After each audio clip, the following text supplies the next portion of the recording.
My husband's first love has returned, and she came to show me the large diamond ring he bought her from South Africa. Recently, Vernon rose to the top 100 on the wealth list, and the first thing he did was propose to me. You old hag, I suggest you step aside and relinquish your role as Mrs. Vernon if you know what's best for you. I let out a cold laugh, turned my head, and made a phone call to withdraw all investments in Vernon's company. I'm going back to the top of the wealth list. At the company's celebration party, my husband entered with his first love who had just returned from abroad. Their flirtatious behavior immediately caught everyone's attention. Today, there were two pieces of good news. The company's market value had reached the top 100, and Eileen had returned from abroad to become my assistant. Everyone, please meet Eileen. Vernon's eyes sparkled with joy when he mentioned her, as if he was happier about her return than his place on the wealth list. Many people in the room looked at me with mocking smiles. As the legitimate wife, I was left to watch my husband openly flirt with another woman. It was a ridiculous sight. Vernon, are you seriously going to bring this woman into the company and keep her around? I asked. I was dressed in a shining white dress, and as everyone stared, I confidently walked up to Vernon, holding a glass of champagne. Don't forget, the success you enjoy today is all thanks to my support as a loyal and devoted wife. We are old friends meeting again, don't make a scene, Vernon muttered, avoiding eye contact with me and focusing on Eileen. Are you hungry? Let me get you some desserts. Eileen looked at me with hesitation. Isn't that okay? Eliza will be upset. She was so considerate, and I could see Vernon's affection for her, which made my blood boil. Vernon didn't even try to hide his disdain for me, continuing to ignore me. Let's get a divorce. How much do you want? Write it yourself, he said, handing me a check that he had already prepared. He wanted me to make the decision in public, as if he knew I'd be embarrassed and agree to divorce for the sake of my dignity. What a well-calculated move. Over the past 8 years, I hid my identity, supporting him while he built his career. I helped him rise to the top of the business world. But it seems that all my years of effort were worth less than the first glance Eileen gave him. All right, I'll meet you at the Civil Affairs Bureau tomorrow, I said, draining my champagne in one gulp, smiling with relief. Why waste time on a man who can't be tamed? Vernon was shocked at how easily I agreed. Eileen, on the other hand, tugged at his sleeve, tearfully saying, Don't be mad at me, Sister Eliza. You misunderstood me and Vernon. You should beg him to forgive you. I slapped Eileen hard, my disgust for her overwhelming. After 8 years of devotion, what was the point of fighting for a man who clearly never cared about me? You're just pretending now. You wanted to be Mrs. Vernon, right? I can make that happen. Just don't regret it, I said. A woman like Eileen was clearly after Vernon's wealth, not him. I doubted she would stick with him if he had nothing. Get out of my party, I told them. Vernon, holding his first love, glared at me. 8 years of feelings turned out to be nothing compared to a flirtatious gesture from someone else. Dad, withdraw all investments in Vernon immediately, I called my father, the richest man in the city. At home, everything was decorated with red lanterns, and the atmosphere felt livelier than the new year. But my mother came out with tears in her eyes, holding my hand. We told you Vernon wasn't reliable, but you didn't listen. Look at all you've suffered. Okay, Mom, my sister's back. No need to dwell on the past. From now on, we'll protect you, and we'll make sure no one dares to hurt you, Lucas said, lifting me up with joy. My father sat quietly on the sofa, his eyes a bit moist. He wiped away the tears, and I couldn't help but feel moved, though it felt a little overdone. People who didn't know the situation might think I had just gotten out of prison. In the beginning, my family posed me being with Vernon, the son of the richest man in Beijing. Why settle for a poor boy when you could have anyone, they said. What's worse, this poor boy had always loved his first love. He only chose to be with me after she left for abroad, and he was lonely. I spent 8 years loving him, convincing my family to support him and helping him build his career. But in the end, Vernon not only never loved me, but also humiliated me publicly for his first love. Looking back, it was absurd. Sister, think about it. There are many good men in Beijing. Why stay stuck on the past? Lucas said, sensing my lingering thoughts about Vernon. I laughed, pinching his face. I can let go. Once I said divorce, I meant it. Youthful love often carries an overly romanticized view, but there's no point in clinging to it. There are many young and talented men in Beijing. Later, I found myself in another man's luxury car at the entrance of the Civil Affairs Bureau. Vernon, holding Eileen's hand, walked toward me. He glanced at the driver, my brother, and his brow furrowed. Who is he? Is he the rich second generation you're dating? I didn't bother explaining. Don't waste time. The Civil Affairs Bureau is closing soon. Vernon's eyes grew colder. You're so eager to divorce me? Do you want to be with that rich second generation? I don't understand. Have I been bad to you, financially? I couldn't help but laugh. Are all men like this? It's clear you've made a mistake, but now you're trying to play the victim. You made your own choices, Vernon, and everything you have is thanks to my family's wealth. So do you want to divorce or not? I lost patience and turned to walk inside the Civil Affairs Bureau. Vernon clenched his fist and reluctantly followed me. Let's redraw the divorce agreement, he said in a commanding tone. If you leave with nothing, it'll look like I'm bullying you. Eileen stepped forward and grabbed my hand, her voice dripping with sarcasm. Sister Eliza, you haven't worked all these years. How can you live without taking more money from Vernon? I fought back my disgust and replied calmly, Keep the money, Vernon. You might as well use it to marry your first love. She seems more like your type. Vernon's face darkened. So you've known that rich second generation for a long time, and you've been waiting to divorce me, right? His anger made me want to laugh. I shook off his hand and walked to the staff member's desk, sitting down. I had waited 8 years for Vernon, but he had never truly seen me. Now, he was throwing a tantrum. Are you divorced? Lucas asked anxiously as I walked back to the car. I shook my head. You're confused. What did you ever see in Vernon? I don't know, I replied with a smile. Maybe it was his looks and his college basketball skills. I laughed. Once a girl grows out of that phase, she can't even understand herself. But it's all in the past now. Vernon is just like any other man on the street to me now. Lucas relaxed a bit, but he still didn't fully understand. I understand, but why don't you just get the divorce? Silly. There's a mandatory 1-month cooling off period for divorce. And this month isn't a long wait for me. I've already spent 8 years waiting. Do I really care about this final step? Once I regain my freedom, I'll chase my dreams again. What man can compare to a successful career? Flipping through video software, I see that popular films and TV shows focus on love, and many women are easily influenced by them. It's time to change this unhealthy trend in the market. My grand plan, which I've kept on hold for 8 years, is finally taking off. So you're entering the film industry. Is $1 billion enough? Upon hearing my plan, my father quickly expressed his support. I'm not acting in films, I'm producing them. I'm creating a diverse film and media company to bring more meaningful directors and quality films to the market to correct these negative trends, I explained as I hopped on one foot. After a brief pause, my father responded, Is $20 billion enough? That should be sufficient, thanks, Dad. I'll take care of the rest. You're starting a film company and also purchasing land to build a film studio in Beijing. Land is valuable, and acquiring such a large plot isn't easy, Lucas remarked, after thinking for a moment, his gaze resolute. Who asked her? I quickly rejected his offer. As the daughter of the wealthiest man in Beijing, I can't always be someone who relies on my family. I've made up my mind to establish my career through my own efforts, and nothing, neither God nor fate, can stop me. I mean it. I've had my eye on a piece of land for a while now, and I went to the bidding conference alone with my plan. To my surprise, Vernon was there too, looking as aloof as always, but he seemed more worn out than usual, with dark circles under his eyes that his makeup couldn't fully hide. Eileen was seated next to him, her eyes red as though she had been crying. Had they already had a fight? As I looked around for an empty seat and couldn't find any, I took a seat on the opposite side of Vernon, flashing a playful smile. What a coincidence. Are you also interested in this land? Do you think you'll win it? I casually asked, not considering him as competition. A newcomer to the top 100 richest list, attempting to take a project from so many established families, seemed impossible. Vernon was just there to be seen or perhaps try his luck.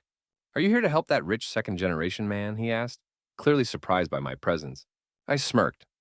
What does that matter to you? His irritation grew as he clenched his teeth, clearly upset. So, you really do plan to divorce me?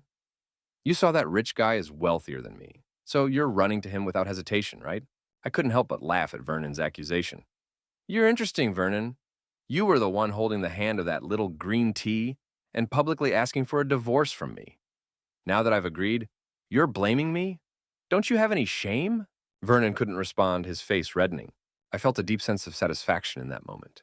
Maybe my voice was too loud, because I felt all eyes in the room turn to me, their admiration evident.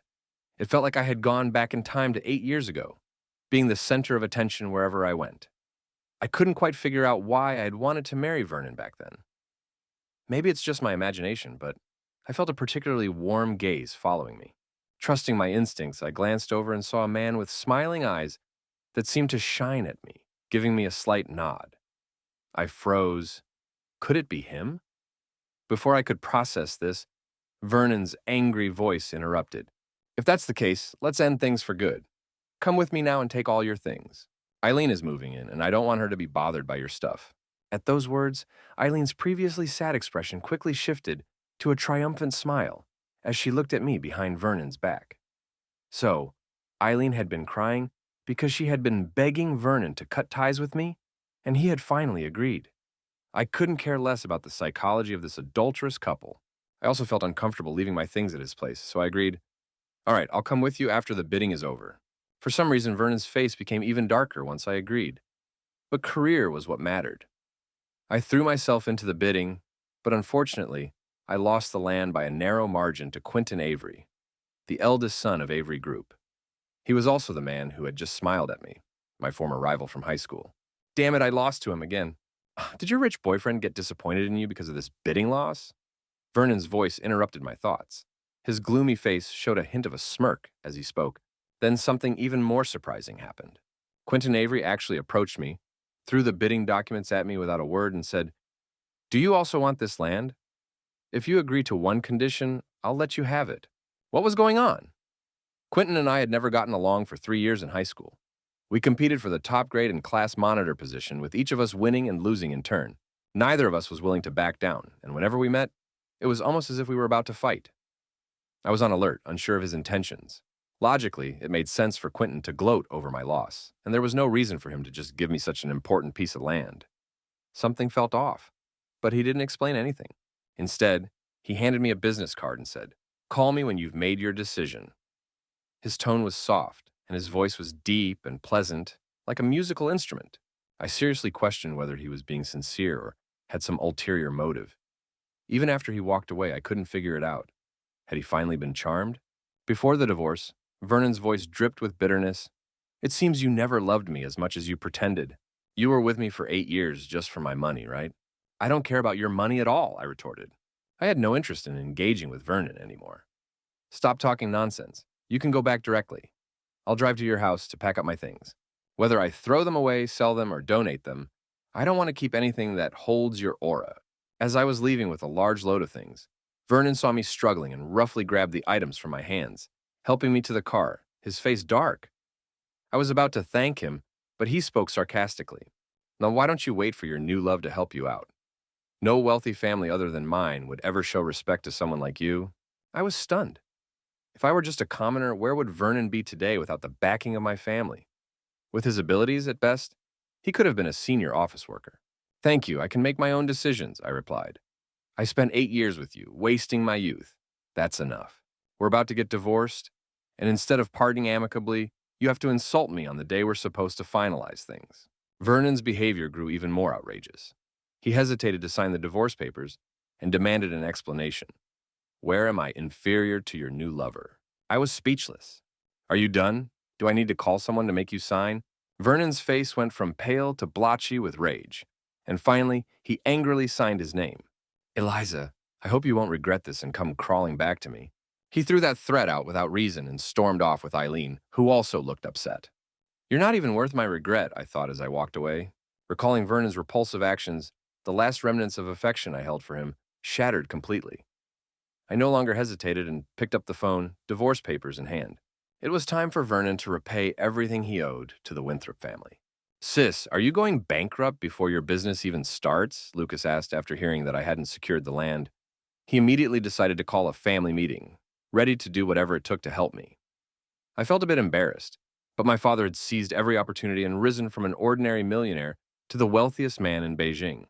After Lucas graduated, he also found his own success, ranking in the top 30 of the wealth list. As for me, I, Eliza, carry the blood of the Winthrop family. and I refuse to be a failure. I cannot dishonor the family name. So, I turned down their help and called Quentin Avery that very night. So, what's your condition?" I asked when I met him. Quentin was seated outside the restaurant, bathed in moonlight, his relaxed posture and smile greeting me.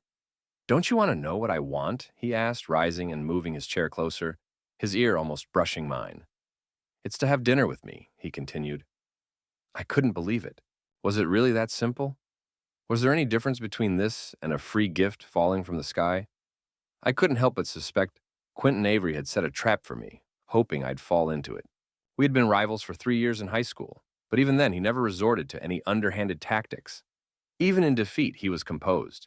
His character was far superior to Vernon, whom I had loved for 8 years. "Don't overthink it," he seemed to sense my doubts. "This land is a gift from me to you," he said, and my heart softened. We were reconnecting after such a long time, and he was celebrating not only our reunion, but also the fact that I had finally freed myself from the bitterness of my past. He raised his glass, and his smile under the moonlight was gentler than I could ever remember. In that moment, it almost felt unreal. Time seemed to place a soft filter on his face, and I was transported back to our high school days, both rivals and friends. There were endless arguments, but also moments of silence shared between us. "Thank you, Quentin Avery. When my career takes off, I'll give you a huge red envelope," I said, shaking off the unnecessary thoughts in my mind. "Your career? How many movies would you need to make to earn back the money for this land?" he asked. "Not to mention you want to build a film and television base, which is a whole other huge investment. Are you serious about your career or just mocking me?" Quentin didn't wait to see my reaction and quickly reassured me, "Don't worry, I haven't been idle these years either. Vernon's success isn't solely his own. As a virtuous assistant, I played a large role. Investing in him wasn't enough. I made key decisions at the company. I've always had sound business acumen." I continued, "I'm building not just a film base, but an entire entertainment city. It's a place where movies or real estate will thrive. It'll turn this old town area into a tourist attraction." "I understand," Quentin said, sipping his wine. My courage surged as I leaned forward. "Now that I'm divorced, you know what I do. And I know you're not just paying attention to me for nothing," I teased. For some reason, I felt a rush of heat and my heart began to race. Quentin's eyes showed a flicker of emotion but quickly returned to their usual calm. He smiled softly, his voice dropping slightly. "As the eldest son of the Avery family, it's my duty to watch over you. The Winthrop family is our biggest competitor in Beijing," he explained. That night, I couldn't sleep. I wasn't sure whether I was excited about my upcoming career or about Quentin's unexpectedly friendly behavior.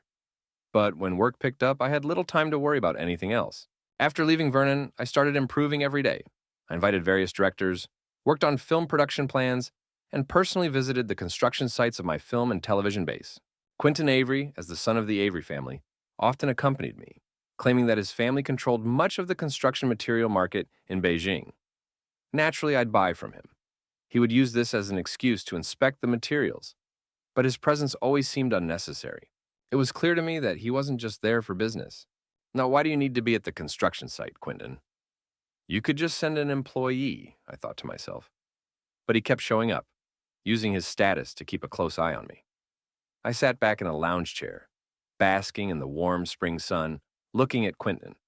"How many times have I told you to change how you address me?" Quentin said lazily, squinting at me. "Just call me Quentin." I shrugged. "All right, Quentin Avery."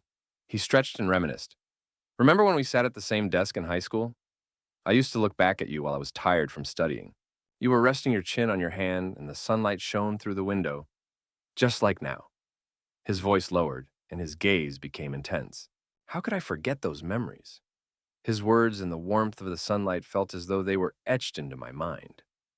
It was like a photo glued to my memory, one that couldn't be erased. I swallowed hard. His eyes held a playful spark, and my heart raced. I couldn't help but blush. "Now, what is this?" I thought. Maybe my idealized view of Vernon had been broken, and now I was seeing Quentin in a different light. But it felt like nothing more than a dream. I glanced around, and when I didn't see Quentin's figure anymore, I sighed in relief. He had a strange effect on me, almost as if he had some kind of magic. As I came back to my senses, I saw a familiar figure in the half-constructed building. It was Eileen, carrying drinks and talking to a few construction workers. When she noticed me, her face immediately filled with panic. but she regained composure as I walked toward her. I don't know what kind of magic you have, Eileen sneered. You've divorced Vernon, but you still won't leave him alone. Her face twisted with bitterness. Vernon isn't here, and you're still around, causing trouble. You're just a discarded woman. What makes you think you can get with a rich second generation? I raised an eyebrow. It's true that Vernon isn't with me, but our relationship is fine. He's just temporarily distracted. I added, as for you, you think that once you're abandoned by this second generation, Vernon will come back to you? Don't be so sure. Eileen's malice was clear. She wanted to see me fall, but I just laughed. So, Vernon can't live without me, and even his first love can't fix him. And as for the company, it'll go bankrupt once the Winthrop family withdraws its investment. I didn't even feel the need to slap her. Go back to Vernon, don't stand in my way. Lucas had been brewing tea, looking at me with curiosity. What's going on with you and Quentin Avery? He's been visiting my company every few days, though there's business involved. His enthusiasm seems a bit much. No, there's nothing between us, I said quickly. We're just business partners. But deep down, I knew I was lying. Even if I see him more, it's for work. Strong alliances are important in business. Lucas didn't seem convinced.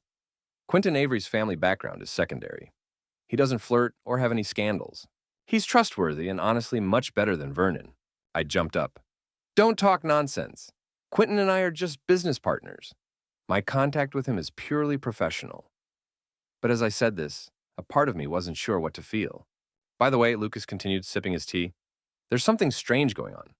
Someone's been asking about you, and it seems they're also inquiring about your film and television base. It's odd. Have you offended anyone recently? Lucas asked. No. Who could I possibly offend? I suddenly thought of Eileen, who had shown up at the construction site. What was she doing there? Who would inquire about both my brother and the film and television base? The only people who didn't know about my brother's real identity were Vernon and Eileen. They must think he's just a rich second-generation guy I'm involved with. There's no way I'm letting this slide. I need to figure out what they're hiding. I picked up my phone and dialed. Am I dreaming, I thought? Miss Eliza actually took the initiative to approach me with lunch? Walking into Quentin Avery's office, I placed the lunchbox in front of him. Try it. I made it myself, I said. After all, asking for a favor without bringing something along doesn't feel right.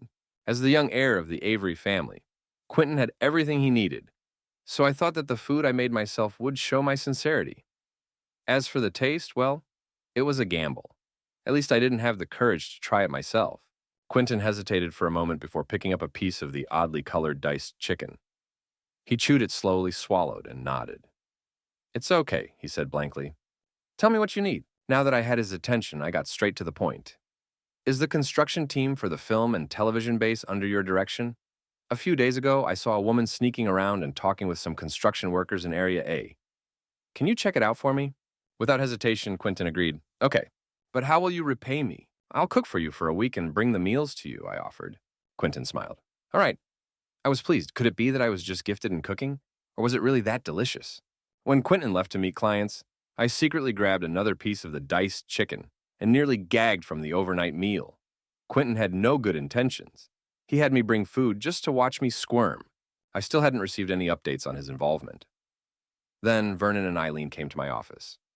The secretary informed me that a man claiming to be my ex-husband wanted to speak with me. I was surprised until Vernon walked in, confirming his identity. How do you know I'm here? I asked flatly, my tone neutral. I had no feelings left for him. He no longer deserved any emotions from me. Eliza, are you the general manager here now? Vernon asked, his face showing surprise. Are you with that rich second-generation guy because he gave you this company? Smart move. I couldn't hide my frustration. Eliza's my name too, you know. You never called me that once in 8 years. Now you do it just to annoy me?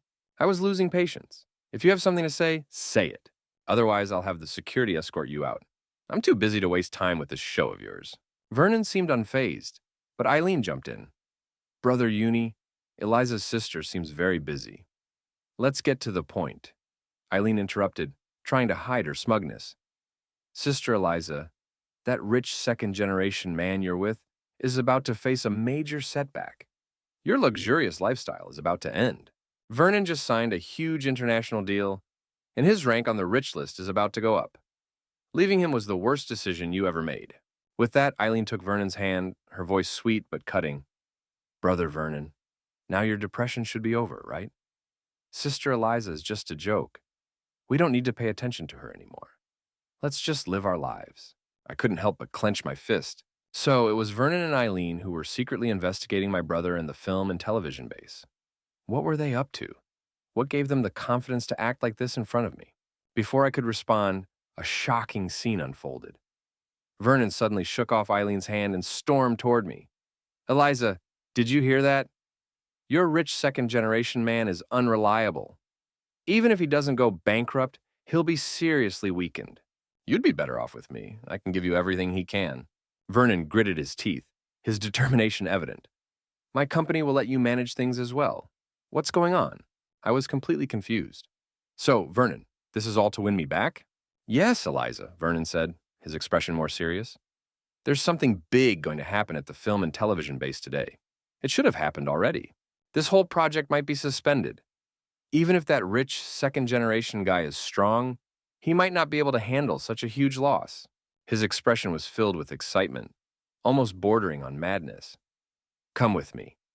After you left, I realized that the person I truly love is you.